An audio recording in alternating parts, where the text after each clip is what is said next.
আসসালামু আলাইকুম। আশা করছি সবাই অনেক বেশি ভালো আছেন। আমরা ভালো আছি। আর সেদিন গিয়েছিলাম কাচ্চি ভাইতে।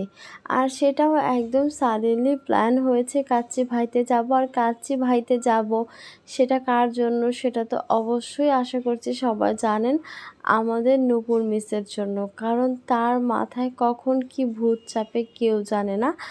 সে কাচ্চি খাবে, তো আমরা কোনো কথা চিন্তা না করে চলে গেলাম কাচ্চি ভাইতে। তো দেখতেই পাচ্ছেন আমরা এখন কাচ্চি ভাইতে ঢুকে পড়েছি। এখানে আমি আর নূপুর মিস হচ্ছে বসে বসে কথা বলছিলাম, ভাবছিলাম কি খাবো। এখন নূপুর মিস ডিসাইড করতে পারতেছে না যে কি খাবে, কি অর্ডার দিবে। কারণ রেগুলার হচ্ছে আমরা আসলে কাচ্চি খাদকটাই হচ্ছে অর্ডার দিই। এক জিনিস বারবার টেস্ট করতে ভালো লাগে না। আর তাদের এই মাটন তেহারিটা একদম নিউ লঞ্চ করেছে। আপনারা যদি যান তাহলে খেয়ে আসতে পারবেন।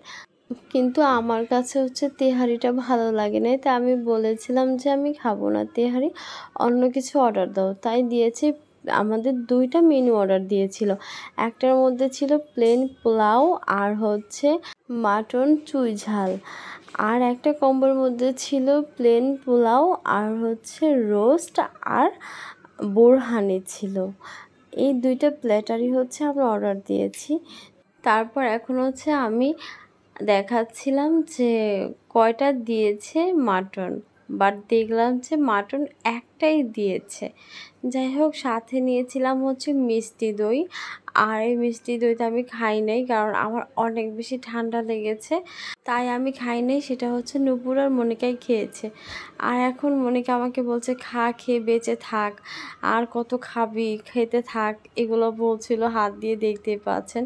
তো আমি কিন্তু আসলে রোস্টটা খাই নাই, কারণ আমার একদমই খেতে ইচ্ছে করছিল না। আমার শরীরটা অনেক বেশি খারাপ ছিল, তাই হচ্ছে আমি জাস্ট দোনোটার ঝোল দিয়েছিলাম।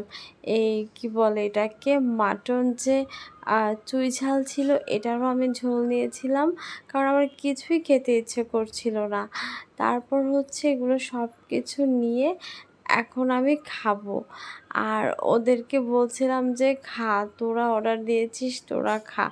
ওরা বলছে যে খাবার অনেক বেশি হয়ে গিয়েছে, আমরা একটা প্লেটার অর্ডার দিলেই হতো। কারণ যেহেতু আমি একদমই খাবারের পরিমাণ কম নিয়েছিলাম, ওদের একটা রাইস নিলে হয়েছে। তো যাই হোক, এখন যেহেতু নিয়েছি, কিছু তো আর করার নাই।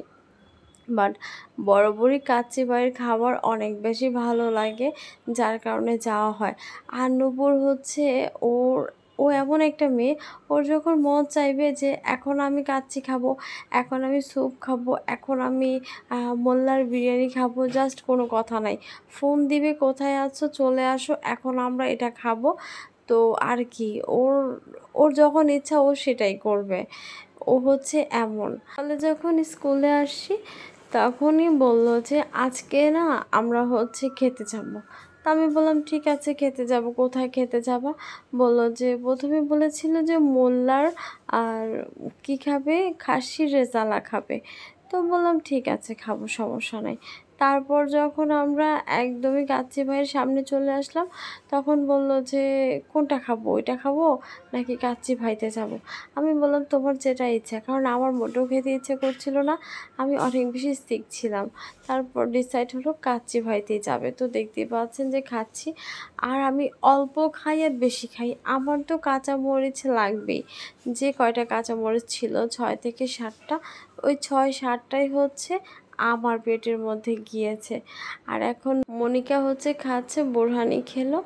আর এখন হচ্ছে ও একটু খাবে, ঢং করবে, দেখাতে তো হবে তাই না। যাই হোক, আমরা কিন্তু এখানে খাওয়ার পরে বাসায় চলে যাইনি। আমরা এখানে খাওয়ার পর গিয়েছিলাম চা খেতে রামের কান্দা। আর সেখানে এত বেশি গরম ছিল, এই গরমের মধ্যেও আমাদের হচ্ছে চা খেতে হয়েছে। আর চা কিন্তু আশেপাশে পাওয়া যায়, বাট তারপরও আমরা কি করেছি, 3জন রামের কান্দায় গিয়ে তারপর হচ্ছে আমরা চা খেয়ে এসেছি। ওইগুলোর ক্লিপ নেওয়া হয় নাই। তো ভিডিওটি যদি ভালো লেগে থাকে আমাদের, তাহলে অবশ্যই লাইক কমেন্ট শেয়ার করে পাশে থাকবেন। আসসালামু আলাইকুম।